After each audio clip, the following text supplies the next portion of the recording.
Salam cerdas, Ibu, Bapak, Saudara-saudara yang saya hormati.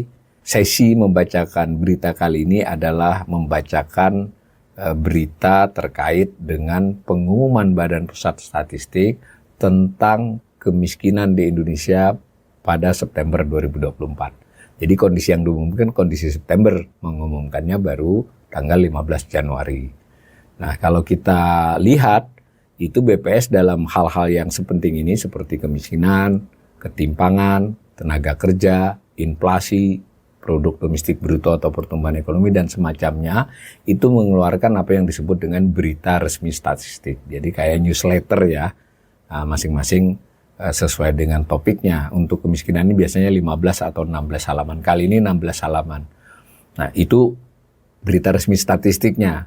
Nah, tetapi BPS juga merasa perlu untuk berita resmi statistik itu menyampaikannya secara secara keterangan pers, jumpa pers yang bisa dihadiri di BPS maupun diikuti di YouTube-nya, terutama untuk para jurnalis biasanya tertujunya.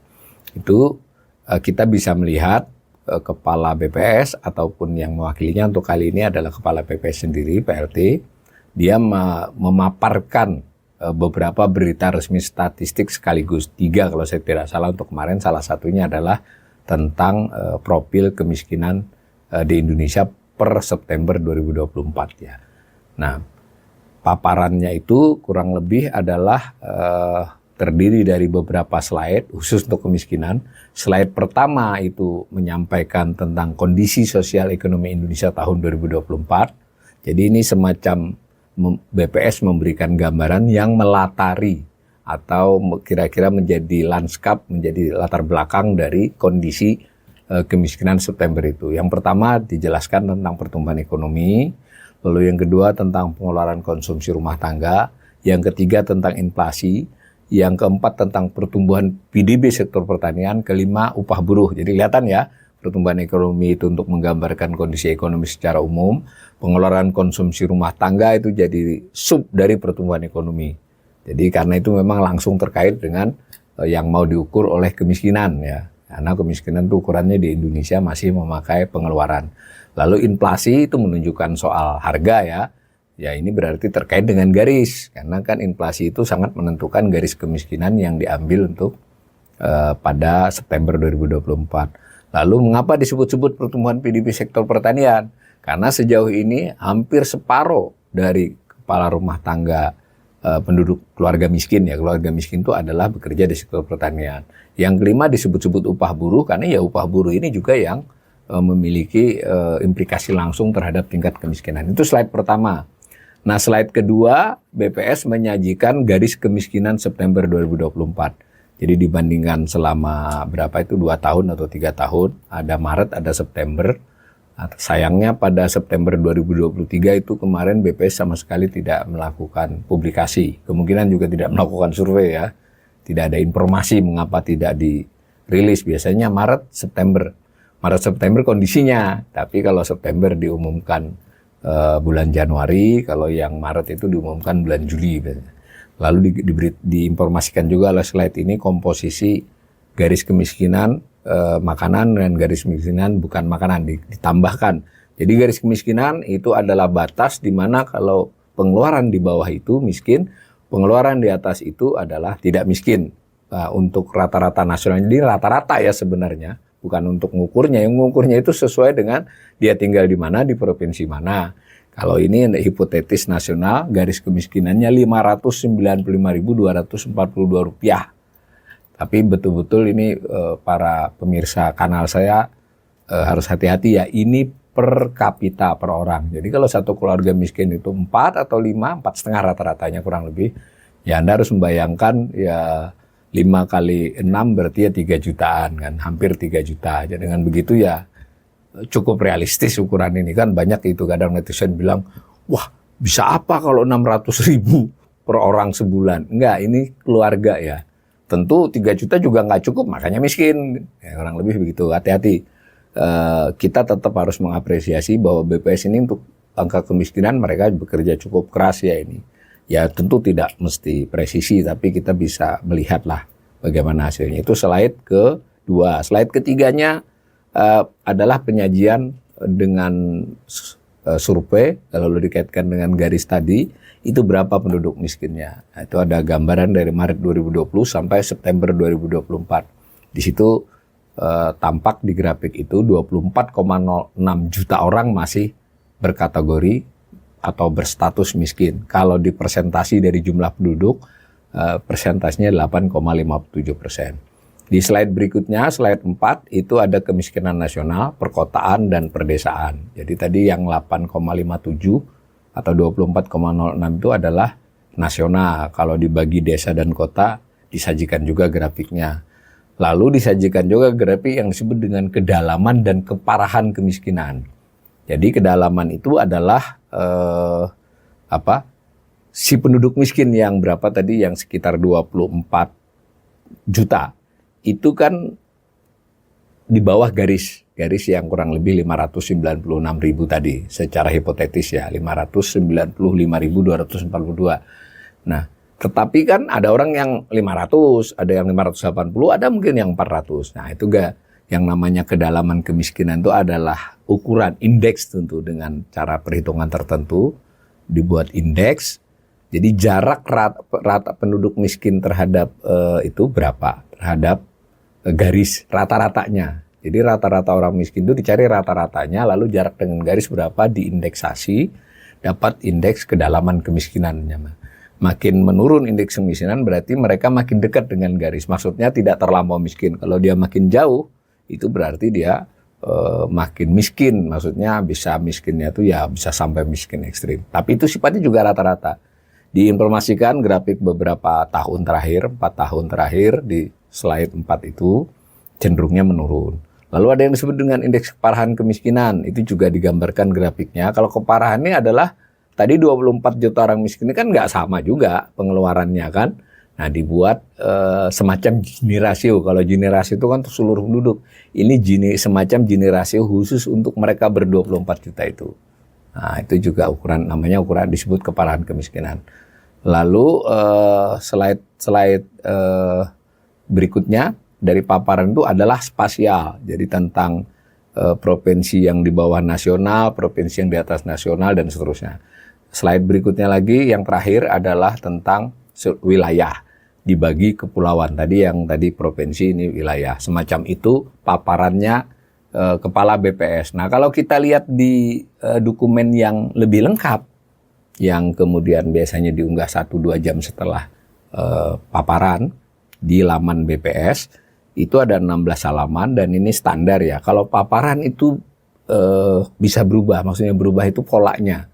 Jadi di paparan waktu kemarin Maret 2024, paparan dahulu Maret 2023 itu yang diurut-urutkan apa, itu berarti tergantung yang dianggap oleh BPS lebih penting disampaikan ya. Sedangkan yang dokumen profil kemiskinan 16 halaman ini relatif ada template-nya ya, dia berubah setelah beberapa tahun. Selama beberapa tahun terakhir ya begitu.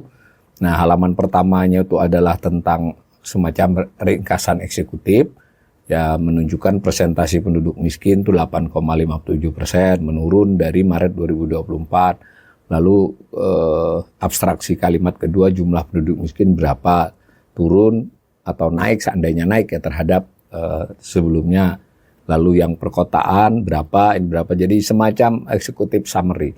Nah, kalau kita lihat di dalam memang lebih lengkap dari paparan tadi. Jadi tentang garis, tentang wilayah, dan seterusnya ya. Banyak lah. Nah, ada juga yang bagus juga di situ di halaman 6 itu ada, kalau kita pengen tahu, pengen belajar yang dijadikan ukuran garis itu apa. Di sini diperlihatkan komoditasnya. Komoditas yang terbanyak sumbangannya. Mungkin untuk sekedar tambahan informasi dari saya, pada waktu bulan September di survei itu, waktu survei itu ada survei tentang pengeluaran penduduk, ada survei tentang biaya hidup, ya. Bisa bersamaan, bisa selisih hari. Artinya adalah garis belum ditentukan. Nanti dari survei kedua survei itu dibuat garis nanti. Waktu pertama garisnya itu hipotetis. Jadi pemilihan sampel terkait dengan hipotetis ini. Hipotetis itu berdasarkan garis sebelumnya, kemudian ditambahkan dengan persentase tertentu, biasanya inflasi. Kemudian blok-blok sampel sensusnya pun tuh relatif teratur BPS ini untuk mencerminkan kondisi Indonesia. Ya sekali lagi bagaimanapun memang ada pertanyaan, apakah ini menampilkan hal yang real? Ya berdasarkan statistik ini cukup memenuhi syarat ya. Bisa bayang nggak kalau sampel di pemilu aja cuma 4.000 gitu, ini BPS kalau September kisaran 75.000. Keluarga ya, bukan orang. Berarti kan satu keluarga bisa ada informasi beberapa orang. Kalau Maret bahkan sampai 300.000 lebih keluarga. Nah, secara itu oke, dan juga secara blok sensusnya, blok sampel surveinya juga sudah ada dia. Ya tentu kita bisa saja mengkritisi kalau mau. Nah ini misalnya contoh tentang kembali ke halaman yang disampaikan di rilis ini. Misalnya makanan itu yang paling memberi bobot besar itu beras nomor 1. Nah ini yang menariknya nomor 2 rokok kretek filter ya misal. Nah itu kira-kira begitulah. Nah yang bukan makanan itu perumahan, bensin, seterusnya lah. Lalu juga ada informasi tentang garis kemiskinan keluarga. Ini memang dia sajikan juga di dokumen BRS ini, berita resmi statistik, karena sering netizen ini ngamuk-ngamuk dengan angka kemiskinan, dengan garis kemiskinan. Di situ disebutkan September 2024 itu garis kemiskinan per kapita per bulannya 595.242. Nah, rata-rata anggota rumah tangga miskin itu 4,71. Jadi garis kemiskinan keluarga miskin, garis kemiskinan rumah tangga miskin tepatnya, itu adalah 2.800.000-an. Jadi ya masih masuk akal kan, tentu tetap nggak cukup, kalau cukup bukan miskin namanya. Nah lalu ada tentang indeks kedalaman kemiskinan, saya sudah katakan tadi keparahan kemiskinan. Nah ini menarik juga, dia sebutkan faktor-faktor yang berpengaruh terhadap tingkat kemiskinan. Nah rupanya tadi yang paparan tadi adalah penjabaran dari yang disajikan di sini, tapi sedikit penyajiannya, cuma umum aja. Yang lebih penting lagi kalau ibu bapak sempat membaca dokumen ini adalah yang menarik adalah soal teknisnya. Jadi biar kita tahu bagaimana pendekatan BPS menilai ini dan seterusnya. Ada penjelasan tiap keluar dia taruh ini. Jadi kita bisa menjadi mengerti. Beberapa halaman berikutnya adalah tentang tabel-tabel tambahan. Tabel misalnya kemiskinan di masing-masing provinsi. Lalu juga ada soal garis kemiskinan tiap provinsi jadi lain. Ini mungkin saya perlu garis bawahi ya. Sebenarnya dalam penentuan orang itu miskin atau tidak bukan garis 595.000 tadi, bukan. Tetapi sesuai provinsi tersebut, dia di kota atau di desa. Di kota atau di desa itu untuk setiap provinsi lain. Berdasarkan apa ya? Kan ada surveinya terus-menerus ini. Diukur di situ, ada pola pengeluaran di situ. Nah, maka misalnya secara ekstrem garis kemiskinan di Jakarta itu 825.000 kan jauh banget di atas nasional 596 tadi. Per keluarganya juga jauh. Per keluarga di Jakarta itu rumah tangga garis kemiskinannya mencapai berapa ini? 4 juta. Tadi kan cuma 2,8. Tapi ada juga yang lebih tinggi dari Jakarta garisnya. Semacam itu. Tapi Jakarta termasuk yang tinggi. Nah, semacam itu ya. Mudah-mudahan informasi ini bisa membuat para pemirsa saya ini ketika membaca berita-berita itu ya boleh baca 1-2, tapi saya sudah lihat tadi mayoritas berita ya hanya menyampaikan yang dirilis oleh kepala BPS tadi, menyebut jumlah penduduk miskin turun, angka kemiskinan turun, sebab-sebabnya apa ya, sebab-sebabnya dikutip dari yang disampaikan tadi. Kalau menyempatkan diri untuk membaca terutama BRS-nya ini, berita resmi statistiknya, hanya 16 halaman termasuk judul, itu mungkin kita bisa lebih melihat lebih luas ya. Apalagi para jurnalis, saya sangat menganjurkan supaya bisa membuat berita-berita tambahan dari dasar BRS dan bisa juga menanyakan kepada para ahli. Mudah-mudahan penjelasan ini bermanfaat.